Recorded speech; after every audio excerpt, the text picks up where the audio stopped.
خطفت الفنانة هيفاء وهبي الأنظار إليها بجلسة تصوير جريئة كشفت عنها عبر السوشيال ميديا. ونشرت هيفاء الصور عبر حسابها على انستجرام ونالت إعجاب متابعيها.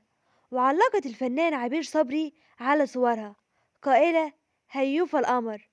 فيما جاءت تعليقات الجمهور كالتالي: خلص الحكي، لم أعد أجد كلمات تصف سحرك، الكلمات والأناقة الدايمة والأغاني الحلوة ولا أجمل منها حدا، الفستان جامد، جمالك ملهوش حل.